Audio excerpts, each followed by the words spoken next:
और हम आपको इस बीच एक बड़ी खबर और दे देते हैं कि बेरूत में और हमलों की खबर आ रही है इजरायल की तरफ से हिजबुल्लाह के ठिकानों पर ताजा हमला अशरफ किया गया है।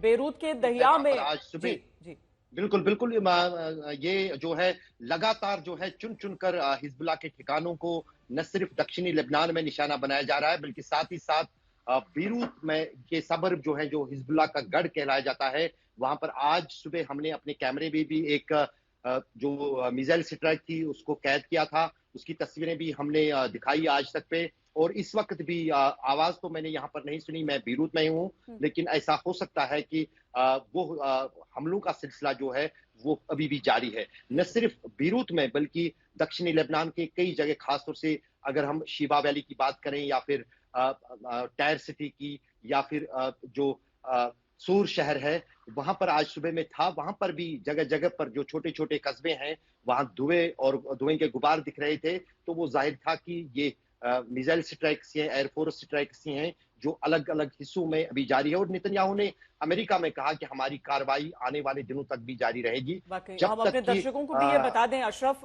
हम सिर्फ इतना कह सकते हैं कि आप सुरक्षित रहिए, क्योंकि जब वॉर का जोन होता है और जहां पर इस तरह के भी असलहा होता है कि बंकर को भेद कर बमबारी हो जाती है, जहां पर आयरन डोम को भेद कर कई जगह बॉम्ब गिरते हैं, ऐसा नहीं है कि पूरी तरीके से 100% नहीं है, तो वहां पर से रिपोर्टिंग करना वाकई बहुत ही मुश्किल काम है अशरफ। लेकिन अभी रोहित ये भी मुझे बताइए कि हॉस्टेजेस जिनकी हम चर्चा कर रहे थे, जिन लोगों को अगवा किया गया था, वो अभी भी वापस नहीं है। अमेरिका की तरफ से भी बहुत कोशिश की गई थी कि कुछ मध्यस्थता हो, बीच बचाव हो, लेकिन वो कामयाब नहीं हो पाया है।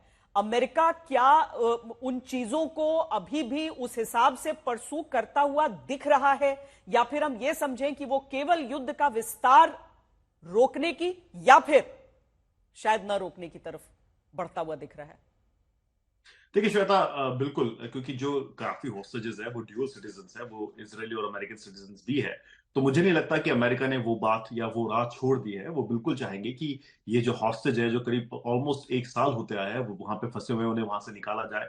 तो वो तो एक पाथ है ही जिसपे अमेरिका लगातार नेगोशिएट कर रहा है, बात कर रहा है, इसराइल के साथ सीज फायर करवाने की कोशिश कर रहा है। पिछले कुछ महीनों से बहुत ज्यादा एफर्ट दिया गया है। सेक्रेटरी ब्लिंकन करीब 1 हफ्ता अगस्त में जो है वो वहां पे मिडल ईस्ट में थे और सोच रहे थे कि किस तरह कैसे भी करके एक सीज फायर जो है उसे अंजाम दिया जाए। साथ ही साथ क्योंकि ये नया फ्रंट है, इसमें अलग एक नई नई चीज है, इसमें ईरान का इन्वॉल्वमेंट है, इसमें हिजबुल्लाह है जो एक टेररिस्ट ऑर्गेनाइजेशन है, डिक्लेयर टेररिस्ट ऑर्गेनाइजेशन है अमेरिका द्वारा।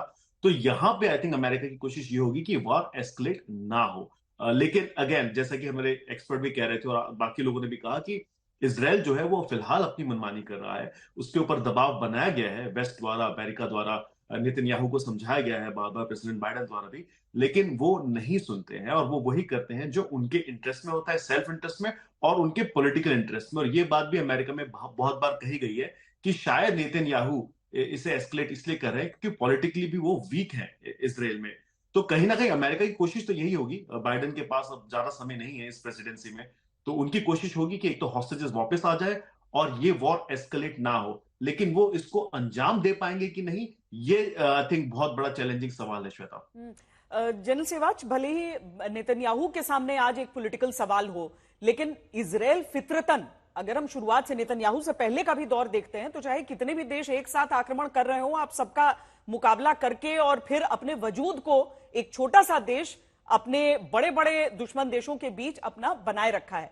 लेकिन अभी की स्थिति, क्योंकि नेतन्याहू को इजराइल के भीतर उस तरीके का खुला समर्थन नहीं है, हमने कई बार उनके खिलाफ प्रोटेस्ट भी वहां पर देखे, उसके बीच में आपको ये जंग लड़नी है अपने जो दुश्मन है उन सब से, जिसमें यहां पर कोई देश नहीं बल्कि आतंकी संगठन है। हाँ बिल्कुल, देखो श्वेता, सच्चाई यह है कि अगर लड़ाई लंबी खिंचती है, ये नेतन्याहू के पॉलिटिकली भी फायदा है, क्योंकि उसकी डोमेस्टिक कंपल्शन है, डोमेस्टिक प्रेशर है कि यह लड़ाई चलती रहनी चाहिए। मगर उससे ज्यादा क्या है कि जो हिजबुल्लाह है उसको अब इजराइल छोड़ नहीं सकता, क्योंकि अगर इजराइल ने उसको छोड़ दिया तो उसके पास हमास से बहुत ज्यादा कैपेबिलिटी है। आने वाले समय में बहुत बड़ी प्रॉब्लम होगा इजराइल के लिए, तो वो चाहेगा कि इस लगे हाथों उसकी मिलिट्री कैपेबिलिटी को डिग्रेड करे। और सबसे बड़ा जो बातचीत हो रही है वो 60 से 70 हजार जो इजरायली नॉर्थ इजराइल से पलायन कर गए हैं, जहां पर लेबनान ने बहुत ज्यादा आर्टी फायर और मिसाइल फायर किए हैं, उनको जब तक वापस नहीं ले जाएंगे तब तक तो इजराइल का एक प्रकार का जो स्टेटेड एम है वो पूरा नहीं होगा। वो कैसे जाएंगे जब तक हिजबुल्लाह को आप पीछे नहीं धकेलेंगे, बफर जोन नहीं बनाएंगे, वो जब तक नहीं बना सकते जब तक आप ग्राउंड ऑपरेशन नहीं करते। तो मुझे लगता है जिस प्रकार से इजराइल कार्रवाई कर रहा है वो बहुत सिस्टमेटिकली जा रहा है। कुछ लेसन उसने हमास से भी सीखे हैं कि जहां वो गलतियां वहां हुई थी गाजा पट्टी में वो नहीं दोहराना चाहता।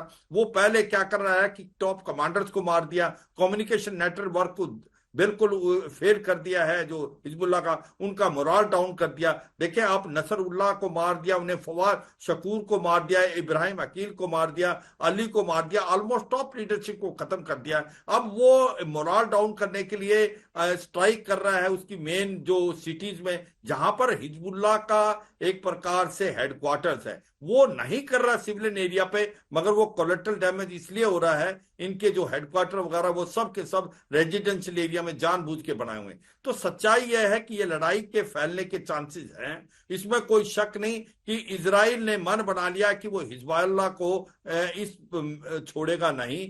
इसके अंदर सबसे बड़ी पॉइंट यही है, अमेरिका नहीं चाहता ये लड़ाई का दायरा बढ़े, और स्पेशली जब तक ये इलेक्शन नहीं हो जाते प्रेसिडेंट के, और मुझे लगता नहीं इजराइल वो सुनने वाला है। मगर पॉइंट यही है, बार बार नेतन्याहू चाहते हैं कि किसी तरीके से ईरान की इसमें एंट्री हो।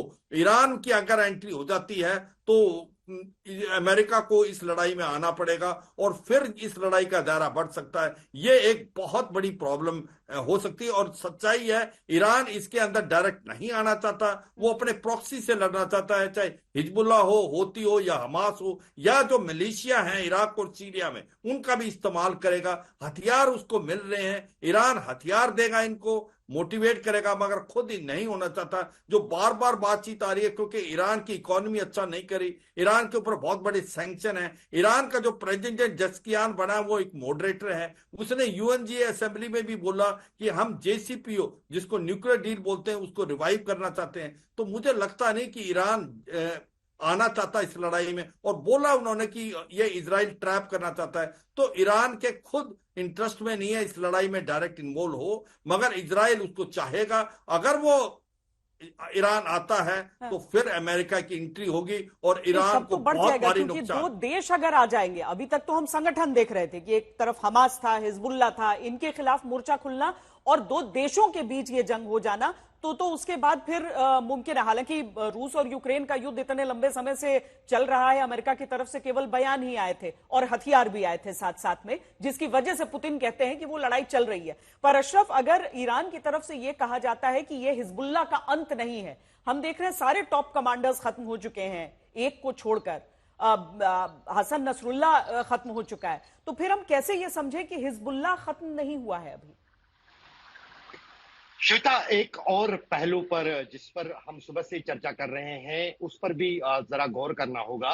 हसन नसरुल्लाह के साथ साथ ईरान का वरिष्ठ सेना कमांडर भी इस हमले में मारा गया है। जनरल अब्बासी, जो कि इस्लामी रेवोल्यूशनरी गार्ड, जो कि एलीट फोर्स है ईरान की, वो भी इस हमले में मारे गए हैं। उसकी पुष्टि ईरान ने की है। आखिर यहां पर ही आप समझ सकते हैं कि वो कर क्या रहे थे हसन नसरुल्लाह के साथ या उनके हेडक्वार्टर में। अगर हिजबुल्लाह की बात की जाए, उसको बनाने वाला, हथियार देने वाला, प्रशिक्षण देने वाला ईरान है, और ईरान के जो एलीट कमांडर्स हैं इस्लामिक रेवोल्यूशनरी गार्ड के, वही हिजबुल्लाह को ट्रेन करते हैं और वही उसको ट्रेन करते आए हैं। और यही कारण है कि हिजबुल्लाह खत्म नहीं होगा। दोबारा हिजबुल्लाह को बनाने में ईरान जितना भी उसको देना पड़ेगा, क्योंकि हिजबुल्लाह ईरान की सेना है जो इजराइल के खिलाफ युद्ध ईरान के लिए लड़ रही है। ईरान को वर्चस्व बचाने के लिए हिजबुल्लाह को न सिर्फ जिंदा रखना होगा, बल्कि जिस अंदाज से पिछले 3 दशक के दौरान इससे एक ताकतवर मलेशिया बनाया है, उससे भी अधिक ताकतवर मलेशिया बनाना होगा। और उसकी शुरुआत हिजबुल्लाह के प्रमुख हसन नसरुल्लाह के जनाजे के साथ होगी, जहां पर मेरे पास जो जानकारी है, करीब 10,000 वॉलंटियर्स ने इजराइल, ईरान, इराक और लेबनान में नाम दिए हैं, जो अलग अलग मौलाना है, इमाम है, शिया कम्युनिटी में उनके जो अनुयायी हैं, उन वॉलंटियर्स ने ये आह्वान किया है कि वो हिजबुल्लाह को ज्वाइन करेंगे। अगर पिछले 11 महीने के दौरान 700 से भी ज्यादा हिजबुल्लाह के लड़ाकू मारे गए हैं, अगर उसमें 10,000 की एंट्री होती है तो आप खुद अंदाजा लगा सकती है ये हिजबुल्लाह क्या कमजोर होगा या फिर और ताकतवर होगा। हुई लीडरशिप की बात, आखिर चलाएगा कौन? जिस लीडरशिप को ईरान ने बनाया था, उसको नए लीडर और नए कमांडर बनाने में कोई देर नहीं लगेगी। उसमें ईरान के कितने लोग होंगे, ईरान के रिटायर्ड जनरल कितने होंगे, वो भी आने वाले दिनों में पता चल जाएगा। और पूरे पूरे दुनिया के मुसलमानों से आह्वान किया गया है कि हिजबुल्लाह की मदद करें।